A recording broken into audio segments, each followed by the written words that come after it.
प्रिय छात्र छात्राओं, इस ऑनलाइन कक्षा में एक बार फिर से आप सबका स्वागत है। मैं doctor Akhilesh Kumar, associate professor, Hindi विभाग, एचडी जैन कॉलेज, आरा। हम लोग रूपक या नाटक के अंतर्गत उसके तत्वों का अध्ययन कर रहे थे। इसके अंतर्गत यह बतलाया गया था कि आचार्यों ने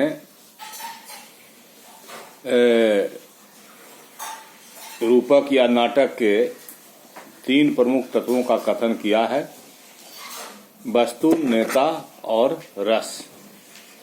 लेकिन चूंकि नाटक जो है वह उसका सीधा संबंध अभिनय से है, तो अभिनय और वृत्ति भी इसके तत्वों में जुट जाते हैं, जिसकी चर्चा हमने पूर्व में की थी। हम लोग वस्तु की चर्चा कर चुके थे और नेता के अंतर्गत नायक और नायिका दोनों आते हैं और अन्य पात्र भी आते हैं। तो नायक की चर्चा हुई थी: धीरोदात्त, धीर प्रशांत, धीर ललित, धीरोद्धत करके। अब हम लोग नायिका की चर्चा कर रहे हैं और पिछले क्लास में हमने बताया था कि नायिकाओं के मोटे तौर पर 3 भेद हैं: स्वकीया, परकीया और गणिका या सामान्या। अपने पति के अधीन रहने वाली स्वकीया कहलाती है और स्वकीया नायिका की चर्चा हमने पिछले क्लास में कर ली थी। आज हम देखेंगे परकीया नायिका। परकीया नायिका के बारे में यह बताया गया था कि जिस नायिका का संबंध अपने पति या प्रिय से इतर हो, अलग भी हो, वह परकीया कहलाती है। पत्नी किसी की हो, प्रेम कहीं हो। जैसे हमने कृष्ण काव्य में ढेर सारी गोपियों को देखा है, जिसने कहा, सुदपति नेह सूत सौ तोरी लज्जा परिहरी। कृष्ण के लिए उसने पुत्र और पति के स्नेह को धागे के समान तोड़ दिया, जैसे आसानी से तोड़ा जाता है धागा। उस तरह से पारिवारिक संबंधों को आसानी से तोड़ा नहीं जा सकता, लेकिन आकर्षण का प्राबल्य जब होता है तब ऐसा होता है। और कृष्ण में वह मोहिनी शक्ति थी, वह आकर्षण था, जिसने गोपियों को और राधा भी परकीया भाव से कृष्ण से प्रेम करती थी। तो परकीया का अभिप्राय हुआ अपने प्रिय या पति के अतिरिक्त अन्य से संबंध होना, प्रेम होना। इसके आचार्यों ने मोटे तौर पर 2 भेद बतलाए हैं। एक है ऊढ़ा और दूसरी है अनूढ़ा। तो अब इसको समझा जाए, ऊढ़ा और अनूढ़ा को।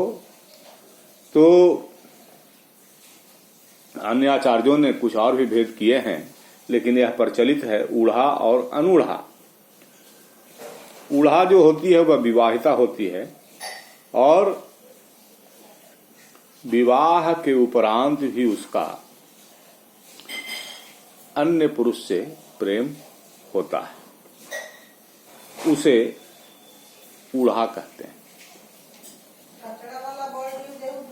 जैसे एक उदाहरण है, चढ़ी हिंडोर हर सिहिया सजितिय बसन सुरंग, तन झूलत पिय संग में मन झूलत हरि संग। यहाँ दूसरी पंक्ति में कहा जा रहा है नायिका हिंडोले पर चढ़ी हुई है और साज श्रृंगार से सज्जित है, लेकिन कहा गया कि तन झूलत पिय संग में, शरीर प्रिय के साथ है और मन हरि संग, मन जो है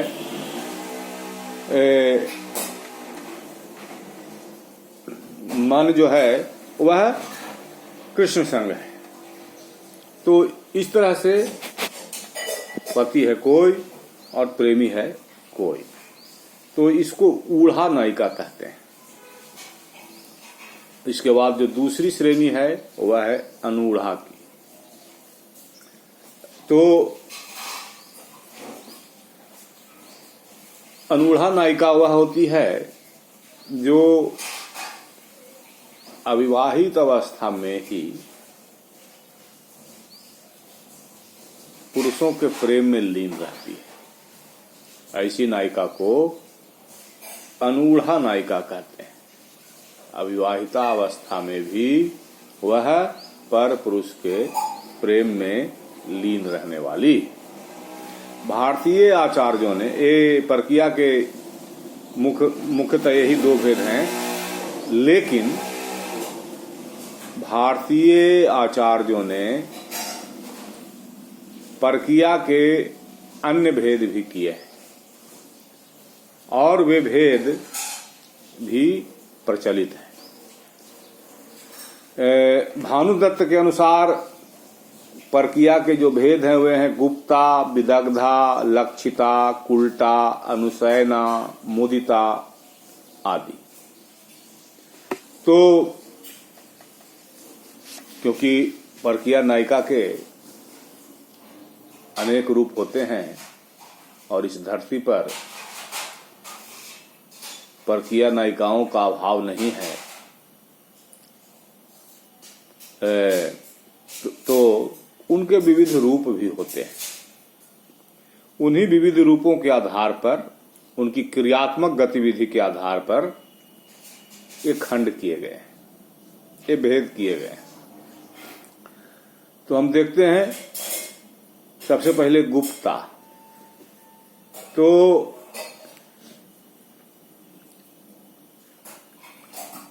गुप्ता उस परकिया नायिका को कहते हैं जो प्रेम जनित चिन्ह को छिपाती है। मतलब कि आलिंगन परिरंभन के क्रम में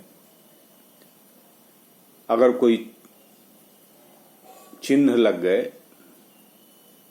कोई निशान लग गया, उसको छिपाने का जो काम करती है वह गुप्ता कहलाती है।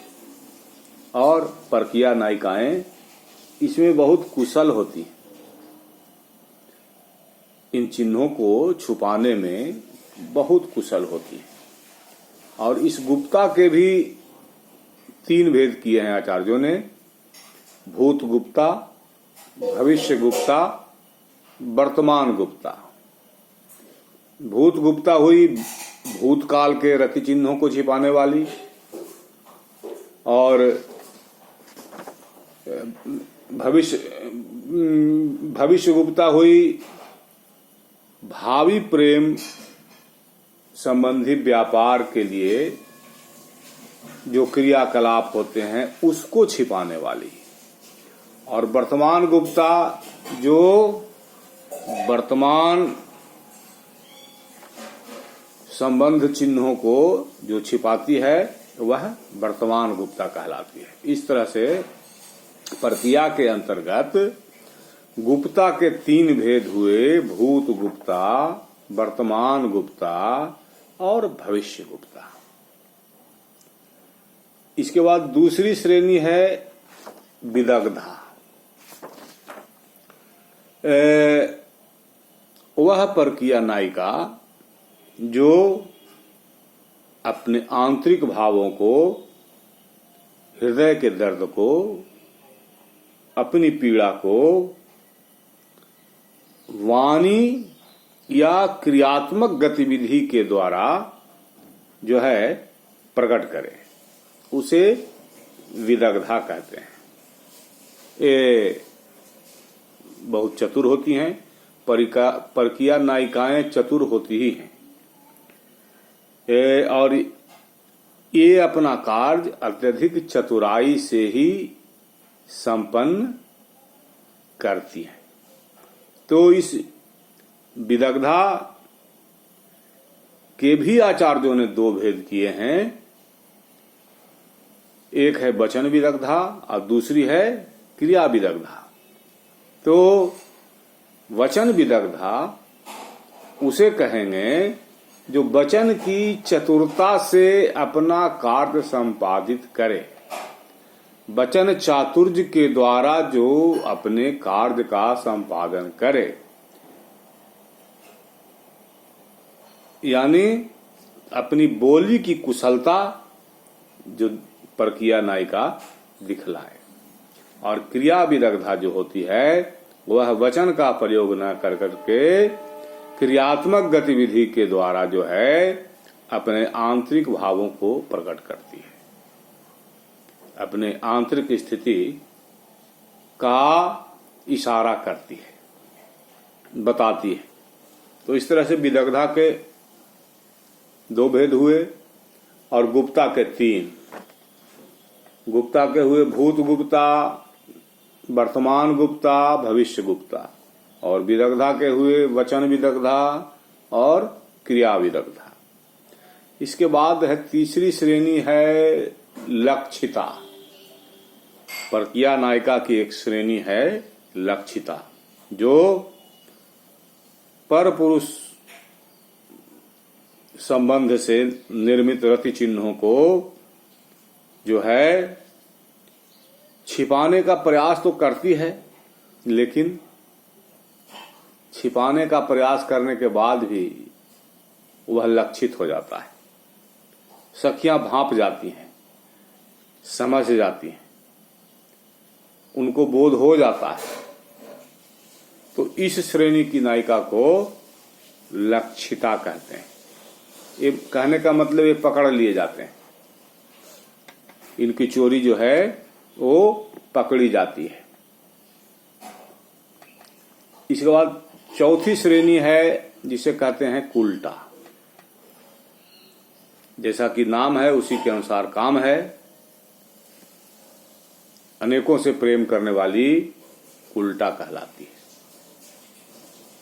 इसके बाद है मुदिता। मुदित होना माने आनंदित होना, प्रसन्न होना। तो वह परकीय नायिका जो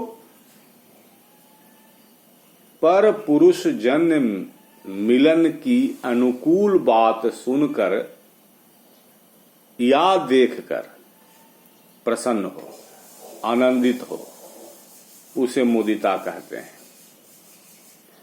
ऐसी नायिकाएं अपने अनुकूल परिस्थिति को देखकर उमंग और उत्साह से भर जाती है, आनंदित हो जाती है और उसकी अभिष्ट सिद्धि की आशा जो है वह जग जाती है।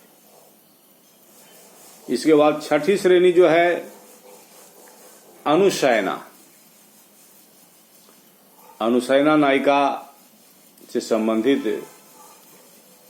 पंक्तियों की भी कोई कमी नहीं है और रीति काल में तो नायिका के हर भेद प्रभेद को लेकर के कविताएं लिखी गई, कोई कमी नहीं। तो अनुशयना उसे कहते हैं जो मिलन स्थल के नष्ट हो जाने पर दुखी होती है। मैंने पूर्व में निर्धारित स्थल थे, मिला करते थे, किसी कारण से वह स्थल नष्ट हो गया। तो मिलन स्थल के नष्ट हो जाने पर जो दुखित होती है उस नायिका को अनुशयना कहते हैं। और इसके भी एक से अधिक भेद हैं। पहला है प्रथम अनुशयना, फिर है द्वितीय अनुशयना, फिर है तृतीय अनुशयना।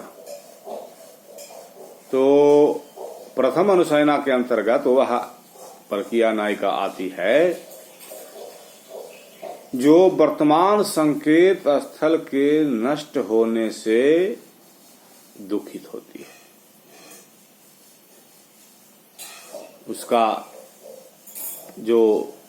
उसकी जो बनी बनाई जगह है जब उजड़ जाती है तो उसको कहते हैं प्रथम अनुशयना। इस तरह से फिर द्वितीय अनुशयना, तो संकेत स्थल तो नष्ट हो गए, अब आगे क्या होगा? तो द्वितीय अनुशयना के अंतर्गत भविष्य के संकेत स्थल की चिंता करने वाली नायिका द्वितीय अनुशयना कहलाती है।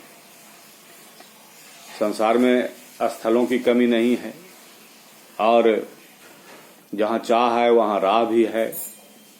तो पहले पूर्व निर्धारित स्थल नष्ट हो गए, इसका मतलब ये नहीं है कि भविष्य में कोई स्थल मिलेंगे ही नहीं।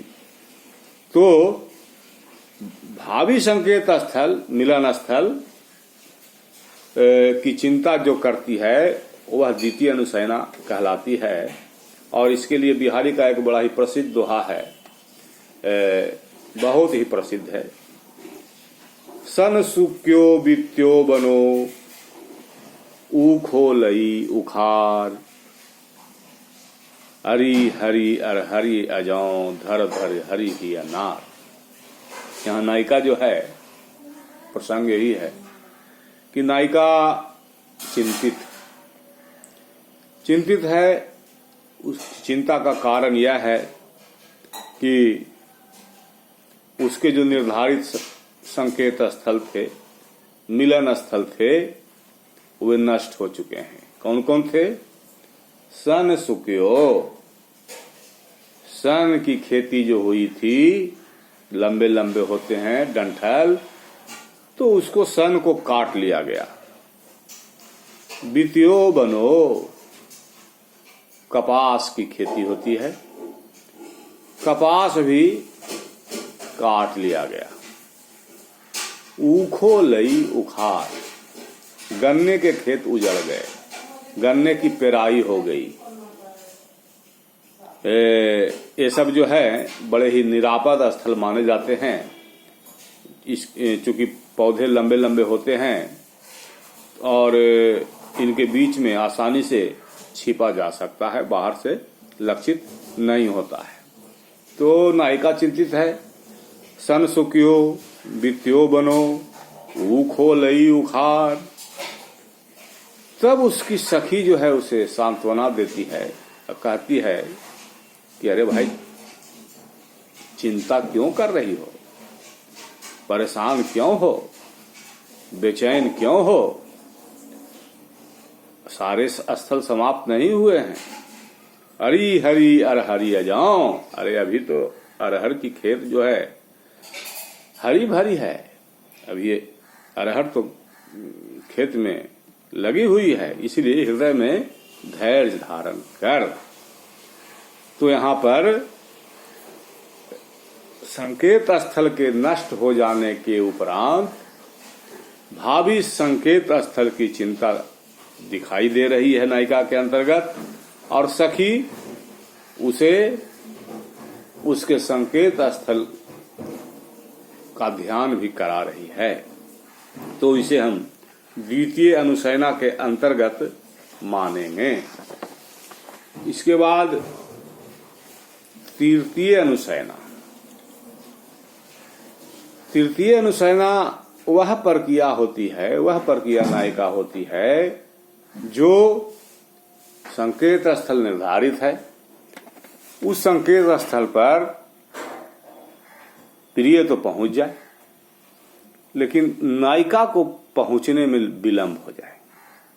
किसी कारण से वह न पहुंच पाए, घरेलू कारण हो जाए, जो भी कारण हो जाए, उस कारण से वह न पहुंच पाए, तो वह जो निर्धारित समय है, वह निर्धारित समय गंवा देने के कारण वह परकीया नायिका बहुत दुखित होती है। और इस प्रकार की दुखित नायिका को तृतीय अनुशयना की श्रेणी में रखा जाता है। तो देखा है आप लोगों ने कि अनुशयना की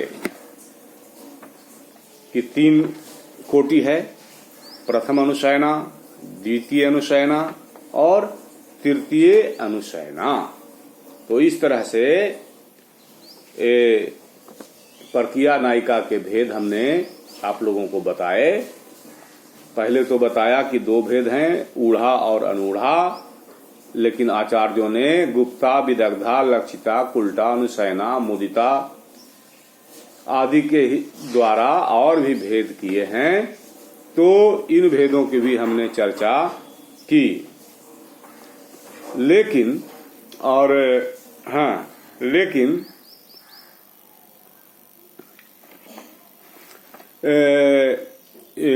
जो हमने स्व किया, पर किया और गणिका, तो गणिका होती ही है जिसको सिर्फ पैसों से मतलब होता है। तो ये जो 3 मुख्य भेद हैं आचार्यों ने बताए हैं, और इसके अंतर्गत जो श्रेणियां हैं उन श्रेणियों की भी चर्चा हमने की है। लेकिन इन भेदों के अतिरिक्त अवस्था और परिस्थिति जन्य भेद से नायिकाओं के 8 भेद और भी बताए गए हैं। इसमें यह नहीं बताया जा रहा है कि ये स्वकीया हैं या परकीया हैं या गणिका हैं, लेकिन परिस्थिति बस और अवस्था भेद के कारण नायिकाओं के 8 और भी भेद बताए गए हैं आचार्यों के द्वारा, और ये भेद अत्यधिक प्रचलित हैं और साहित्य में, काव्य में, महाकाव्य में ये नायिकाएं आती रही हैं। इनके नाम हैं प्रोषित पतिका, खंडिता, कलहांतरिता, विप्रलब्धा,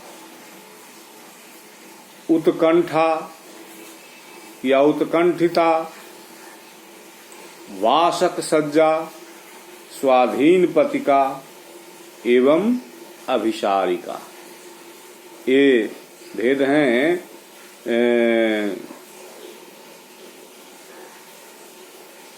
7 भेद हैं। प्रोषित पतिका, खंडिता, कलहांतरिता, विप्रलब्धा। 8 भेद हैं, उत्कंठिता, वासक सज्जा, स्वाधीन पतिका और अभिसारिका। तो इन भेदों पर भी संक्षेप में हम चर्चा करने की कोशिश करते हैं। तो जो पहला नाम है वह है प्रोषित पतिका। तो प्रोषित पतिका के अंतर्गत वह नायिका आती है जिसका पति दूर देश चला जाए किसी काम से, और वह काम जनित पीड़ा से ग्रस्त रहे। ऐसी नायिकाएं प्रोषित पतिका कहलाती हैं। जैसे लक्ष्मण जी की उर्मिला हुई, प्रोषित पतिका की श्रेणी में आती है। तो इस प्रोषित पतिका के भी 3 भेद किए गए हैं। एक है भूत प्रोषित पतिका, दूसरा है प्रवत्स्य पतिका,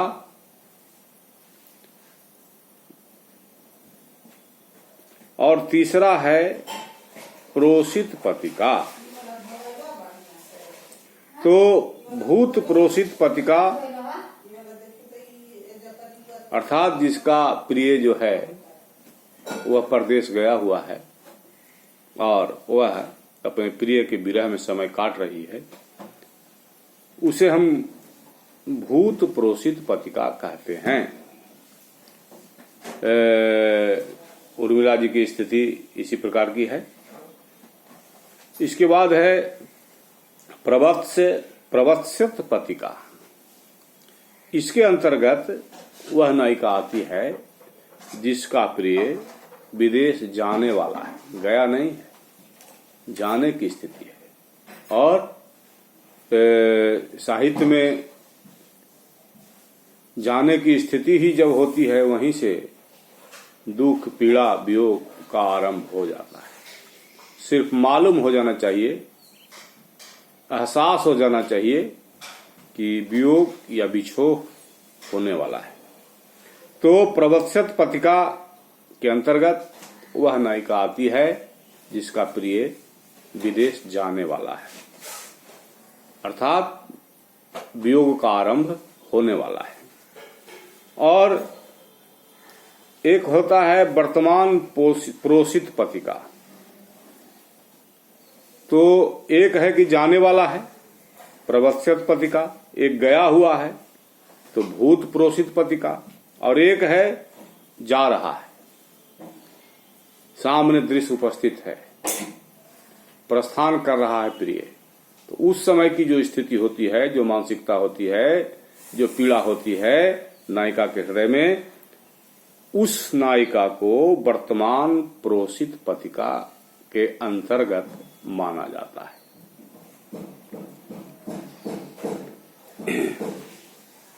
और इसके अंतर्गत एक भेद की और कल्पना की गई है, आगत पतिका। अर्थात पति विदेश गया हुआ है, प्रिय विदेश गया हुआ है, आया नहीं है, मगर उसको एहसास हो जाता है, शुभ शकुन होने लगते हैं, लगता है कि आ रहा है, उसको संकेत मिल जाते हैं। कभी कौवा जब बोलने लगता है तो लगता है कि कोई आने वाला है।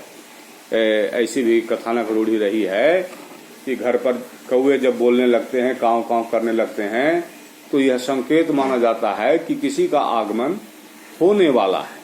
तो उसी तरह से आगत पतिका के अंतर्गत वह नायिका होती है जिसका प्रिय आया तो नहीं है लेकिन आने वाला है, और नायिका को संकेत प्राप्त हो गया है, शुभ शकुन उसे हो रहे हैं। बड़ा ही अच्छा दोहा है बिहारी का, मृगनयनी दृग की फरक उर उछाहतन फूल, अब बिन जाने बिन ही सुने उलटन लगी दुकूल। कि बिहारी की एक नायिका है, तो उस नायिका के उसके नेत्र फरक गए, और नायिकाओं के जब बाएं नेत्र फरकते हैं तो शुभ माना जाता है, और दाएं फरकते हैं तो अशुभ माना जाता है। जबकि नायक का यानी पुरुष का जब दाहिना आंख फरकता है तो शुभ माना जाता है, और बायां फरकता है तो अशुभ मानता है। यहाँ इस नायिका के नेत्र फरक उठे, यानी बाईं आंख फरक गई है, और बाईं आंख फरकने का यह संकेत लेती है कि इसका जो परदेसी प्रिय है वह आ रहा है। तो इस कल्पना मात्र से ही उसके हृदय में उत्साह उत्पन्न हो जाता है, आनंद आ जाता है, और शरीर जो है फूलने लगते हैं आनंद से, और उसकी क्रियात्मक गतिविधि उस स्थिति में बदल जाती है। और बिन जाने बिन ही सुने, न किसी ने कहा है, न जान रही है, न किसी से सुना है, लेकिन फिर भी वह अपने वस्त्रों को सुसज्जित करने लगती है। तो ऐसी स्थिति वाली नायिका को आगत पतिका की श्रेणी में रखा जाता है। इसके बाद है खंडिता। खंडिता नायिका जो वह होती है जो एक तरह से टूट जाती है, खंडित हो जाती है, पर स्त्री संभोग के चिन्हों को अपने प्रिय के शरीर पर देखकर, अपने पति में देख करके विचलित हो जाती है, कुपित हो जाती है, तो ऐसी स्थिति वाली नायिका खंडिता होती है। फिर जो है तीसरी श्रेणी है कलहांतरिता। तो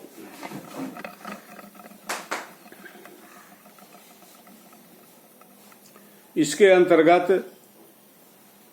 पहले तो नायिका अपने प्रिय का अनादर करती है और फिर अपने कृत्य पर पश्चाताप करती है।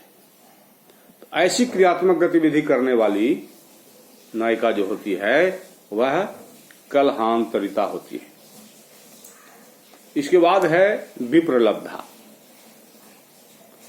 विप्रलब्धा वह नायिका होती है जो इसमें स्पष्ट है कि यह प्रक्रिया के अंतर्गत आना चाहिए। इसे विप्रलब्धा वह नायिका होती है जो मान लिया जाए पहले से बातचीत हो गई है, कोई स्थल जो है तय हो गया है, संकेत स्थल निश्चित हो गया है कि इस स्थल पर इस समय उपस्थित होना है, मगर नियत समय पर निश्चित स्थल पर जब नायक नहीं आए और नायिका उपस्थित रहे, उस स्थिति में नायिका को जो पीड़ा होती है, नायिका की जो मानसिक स्थिति होती है, उस मानसिक स्थिति वाली नायिका को विप्रलब्धा कहते हैं।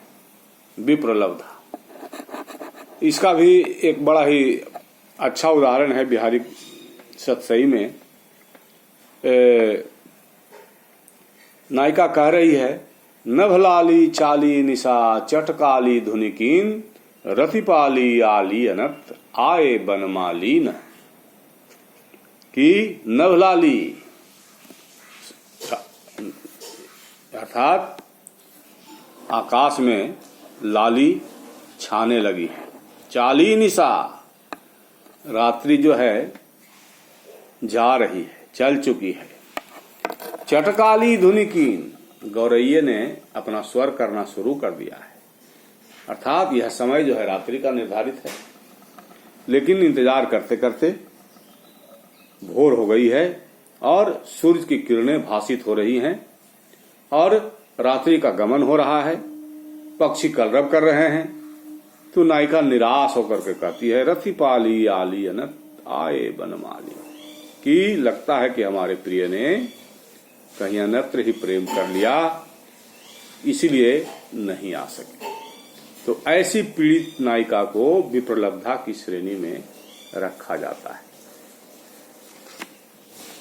इसके बाद है उत्कंठिता।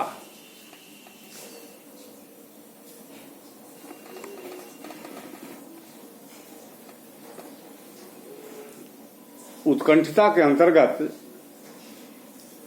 देर तक प्रतीक्षा करने के कारण दुखित होने वाली और चिंतित होने वाली नायिका जो है वह उत्कंठिता कहलाती है। अपने प्रीतम की देर तक प्रतीक्षा करने के कारण और मिलन न होने की स्थिति में, और यह भी मान रही है कि वह ऐसा नहीं है जैसा कि इसके पहले हमने बताया, रतिपाली आली अनत आए बनमालीन।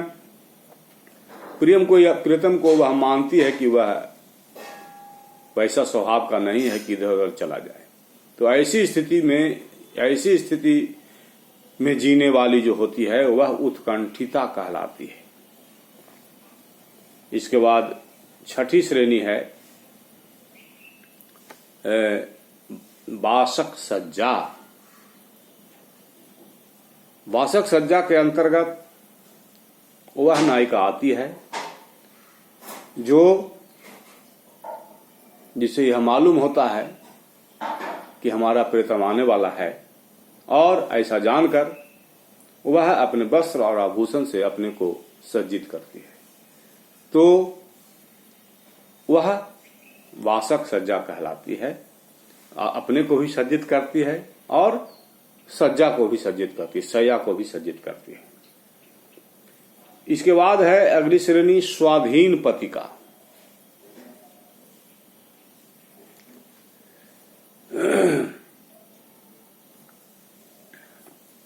स्वाधीन पतिका के अंतर्गत ये हुआ कि जिसका पति उसके अधीन रहे या जो अपने पति के अधीन रहे, वह स्वाधीन पतिका कहलाती है। और इसमें अधीन होने का गुण का कारण यही होगा कि रूप और गुण से आकृष्ट रहे, दोनों एक दूसरे से आकृष्ट रहे और दोनों एक दूसरे से सात्विक भाव से प्रेम करें। और 8वीं श्रेणी जो है वह अभिसारिका नायिका की है। अभिसार करना यानी श्रृंगार करना। तो इसके अंतर्गत 3 श्रेणियां बताई गई हैं, शुक्लाभिसारिका, कृष्णाभिसारिका एवं दिवाभिसारिका। शुक्लाभिसारिका के अंतर्गत ऐसी नायिका आती है जो शुक्ल पक्ष में यानी चांदनी रात में अभिसार करके श्रृंगार करके पति से या प्रेमी से मिलने जाए। तो चांदनी रात में वह श्वेत वस्त्र धारण करके जाती है और इसमें बड़ा ही सुंदर दोहा बिहारी का है। जुबती जोन में मिल गई नए कुन देत लखाए, असौंधे के डोरे धरे अली चली संग जाए। तो उसी तरह से शुक्लाभिसारिका, कृष्णाभिसारिका में कृष्ण पक्ष में और दिवाभिसारिका में दिन में जो अभिसार करके श्रृंगार करके साज सज्जा करके अपने प्रिय से मिलने जाए उसे अभिसारिका नायिका की श्रेणी में रखते हैं। तो चूंकि क्लास लंबा हो रहा है तो आज हम इस परकीया नायिका के अंतर्गत और आगे जो नायिकाओं के भेद बताए गए हैं इनको यहीं पर हम विराम देते हैं और अगले क्लास में इसके आगे की चर्चा करेंगे। धन्यवाद।